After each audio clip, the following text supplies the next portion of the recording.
Support for freedom fighters is self-defense and totally consistent with the OAS and UN charters. It is essential that the Congress continue all facets of our assistance to Central America. Every self-respecting president likes to have a doctrine.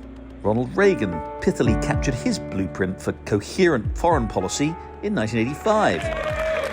Identifying a Trump doctrine is more challenging, thanks to a lack of consistency from this president from one day to the next. The tariff rate on China remains where it was yesterday, at the 145% level. Following so-called Liberation Day, now we're gonna it seemed an all-out tariff war would more or less end US-Chinese economic independence. A month later, we have reached an agreement on a 90-day pause.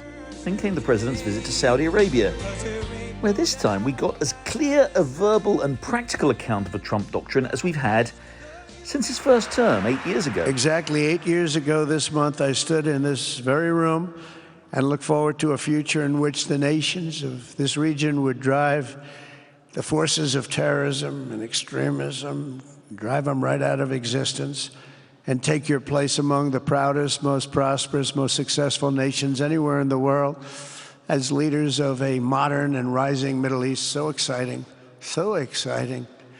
Mohammed, you sleep at night? How do you sleep? It was the familiar deal-making president we've become accustomed to, but with the style raised to the level of a strategy on a scale that we haven't seen before. And it was clearly, on his terms, something of a success. I'm using trade to settle scores and to make peace. All US presidents inflate the actual value of deals they strike on visits like this. This has been an amazing trip. We've raised trillions of dollars of investment for our country. But even if you don't believe the claims made about investments in the US from the president's trip to Saudi Arabia, Qatar and the United Arab Emirates, there's not much doubt that, along with a lot of royal pomp and circumstance of the sort he loves, Mr. Trump did get some genuine bargains. It's pretty amazing, right? You are the first American president to officially to visit Qatar. Trade follows the flag was the term that captured British foreign policy doctrine at the peak of its empire. Mr. Trump's approach seems like a characteristic inversion.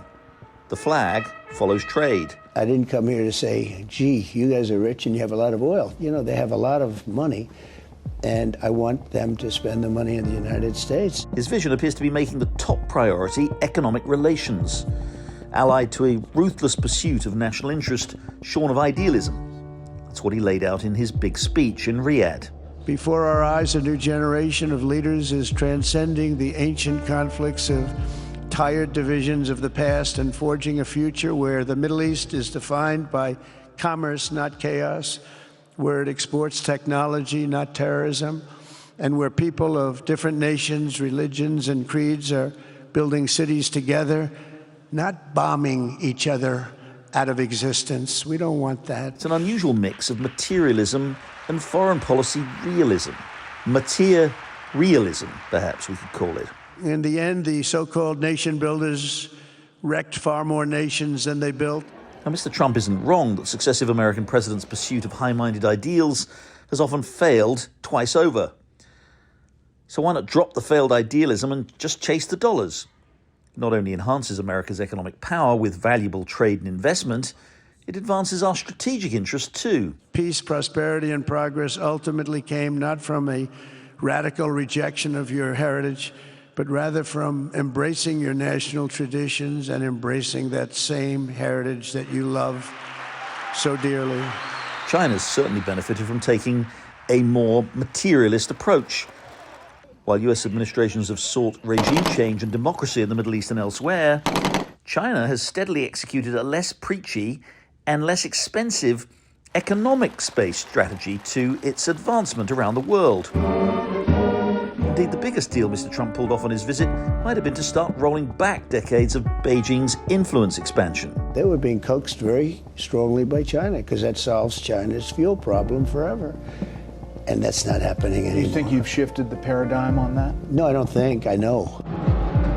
The principal risk of Mr. Trump's mater-realism is that economic and strategic interests aren't always aligned.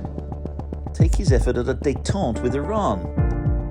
We really want them to be a successful country. We want them to be a wonderful, safe, great country, but they cannot have a nuclear weapon. This is an offer that will not last forever. This seems prompted, at least in part, by a desire to reward the regime in Riyadh, which has been steadily improving relations with Tehran over the past few years.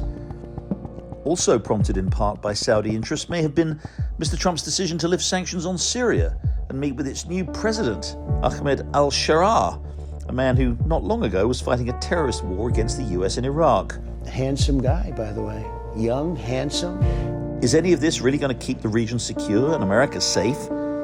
High-flown idealism has certainly come at a price, but money won't always buy you peace and security either.